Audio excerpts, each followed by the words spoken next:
अमरावती जिल्ह्यातील परतवाडा येथे उघडकीस आलेल्या गंभीर प्रकरणाच्या पार्श्वभूमीवर राज्याचे महसूल मंत्री चंद्रशेखर बावनकुळे आज अमरावतीत दाखल झाले असून त्यांनी या प्रकरणाचा सखोल आढावा घेतला आहे।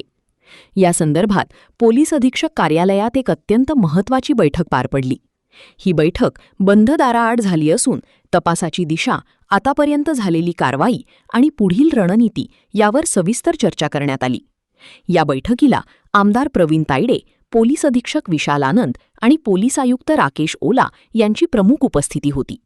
बैठकीदरम्यान पोलिसांनी तपासाची सध्याची स्थिती मंत्र्यांसमोर मांडली। विशेषतः डिजिटल पुरावे, जप्त करण्यात आलेली उपकरणे आणि आरोपींशी संबंधित महत्त्वाची माहिती यावर चर्चा झाली। या प्रकरणात फॉरेन्सिक तपासाला अधिक गती देण्याचे निर्देश देण्यात आले असून प्रत्येक पुराव्याची सखोल तपासणी करण्यावर भर देण्यात आला आहे। तसेच पीडित मुलींना न्याय मिळवून देणे हे सरकारचे सर्वोच्च प्राधान्य असल्याचे स्पष्ट करण्यात आले। पीडितांच्या सुरक्षिततेसाठी आवश्यक ती सर्व उपाययोजना करण्याचे आदेश प्रशासनाला देण्यात आले आहेत। यावेळी मंत्री बावनकुळे यांनी स्पष्टपणे सांगितले की या प्रकरणात कोणालाही वाचवले जाणार नाही। दोषींवर कठोरात कठोर कारवाई केली जाईल आणि तपास पूर्णपणे पारदर्शक पद्धतीने केला जाईल। दरम्यान या संवेदनशील प्रकरणात अफवा पसरू नयेत, चुकीची माहिती देऊन तपास भरकटवू नये असेही आवाहन करण्यात आले आहे। सोशल मीडियावर फिरणाऱ्या अप्रमाणित माहितीवर विश्वास न ठेवण्याचे आवाहन प्रशासनाकडून करण्यात आले आहे। सूत्रांच्या माहितीनुसार या बैठकीत पुढील काही दिवसात तपास अधिक वेगाने पूर्ण करण्यासाठी विशेष आज मैंने अमरावती पुलिस अधीक्षक के साथ, एसपी के साथ और सीपी के साथ बैठकर ये जो केस है, ये केस को कहाँ तक अभी पुलिस आई है और पुलिस ने अभी आगे क्या कार्रवाई करने के लिए सोची है, इसकी हमने सारा समझ लिया है। पुलिस सही दिशा में काम कर रही है। सही मायने ये गुना तो पुलिस ने दाखिल कर दिया है। कोई इसमें स्टेटमेंट करने के लिए कोई विक्टिम नहीं आया है और कोई किसी ने यहाँ पे गुना दाखिल नहीं किया है। पुलिस ने सिर्फ तो सोशल मीडिया के ऊपर से ये जो उनको मालूमात हुई उसको गुना दाखिल हुआ है। गुना भी गंभीर दाखिल हुआ है।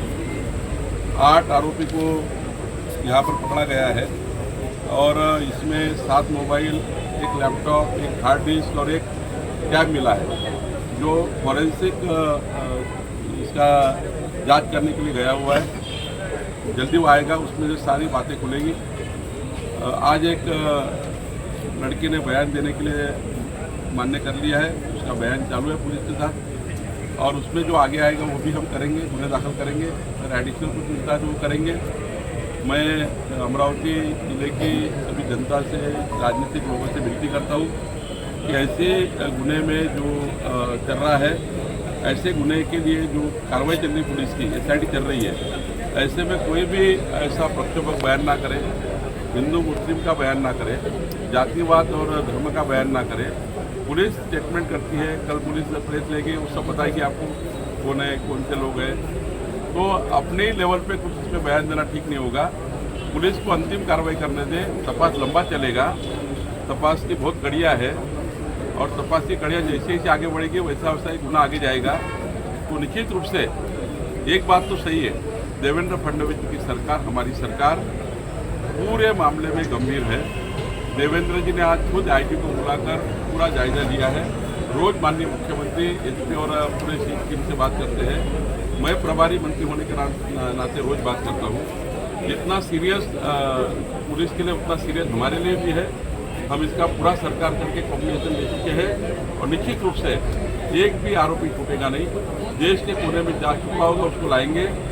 जहाँ जहाँ से भी लिंक होगा आरोपी का, देश में हो विदेश में हो, सारा लिंक ढूंढ के निकालेंगे और आरोपी को कड़ी सजा मिलेगी। आपके माध्यम से विक्टिम को विनती है, जिनको जिनको बयान देने हैं वो पुलिस को बिंदास दे। जैसा नागपुर की एक लड़की बयान दे रही है, उसी तरह से बयान बिंदास दे और बिंदास पुलिस को मदद करे। हम सरकार उनके साथ है। विक्टिम को कोई भी वहाँ पर तकलीफ नहीं होगी, उनको कहीं भी अड़चन नहीं होगी। कोई डरिए मत और पुलिस को पूरा स्टेटमेंट करिए। यही विनती आपके माध्यम से विक्टिम को भी है, जनता को भी है, समाज को भी है, जिसको इसको जो मिलता है। और आपके पास भी प्रेस करके कुछ एडिशनल अगर आपके पास आ जाता है वो भी आप पुलिस को दीजिए। निश्चित रूप से ये घटना दोबारा नहीं होनी चाहिए अमरावती में, इसका भी हम प्रयास करेंगे। नेत्यांनी काही स्टेटमेंट केले, ते स्टेटमेंटवर फार न जाता अशा केसमध्ये, अशा सेन्सिटिव्ह केसमध्ये पोलिसांनी केलेली चौकशी, त्यातनं आलेलं सत्य हेच त्या ठिकाणी अधिकृत समजावं। मी अजून त्या ठिकाणी पत्रकारांना विनंती करतो, एकामेकावर आरोप प्रत्यारोप करण्यापेक्षा पत्रकारही जबाबदार लोक आहेत। तुमच्याकडे काही अधिकृत माहिती आली, तुमच्याकडे काही समाजातून माहिती आली, ती तुम्ही पोलिसांना द्या आणि या प्रकरणात सर्वांनी मदत केली पाहिजे। मी नागरिकांना आणि ज्या पीडित मुली आहेत त्यांनाही विनंती करतो की तुम्ही पोलिसांकडे, जशी एक मुलगी नागपूरवरून आली आहे तसंच जर अमरावतीमध्ये कोणी असेल, न घाबरता, न त्या ठिकाणी कुठल्याही पद्धतीने या ठिकाणी कोणाच्या दबावात न येता पोलिसांना त्यांनी माहिती दिली पाहिजे, पोलिसांकडे आलं पाहिजे, गुन्हा रजिस्टर केला पाहिजे आणि त्याकरता पोलिसांचं पूर्ण संरक्षण, सरकारचं पूर्ण संरक्षण, कोणतीही माहिती त्या ठिकाणी बाहेर न जाता आपण या ठिकाणी त्यांना संरक्षित करू शकतो। आपल्या माध्यमातून माझी विनंती समाजाला, नागरिकांना आणि त्या आरोप या ठिकाणी काही फिर्यादी असतील, ज्यांना बयान द्यायचं असेल, त्यांनी निष्पक्षपणे आणि न घाबरता बयान दिले पाहिजे।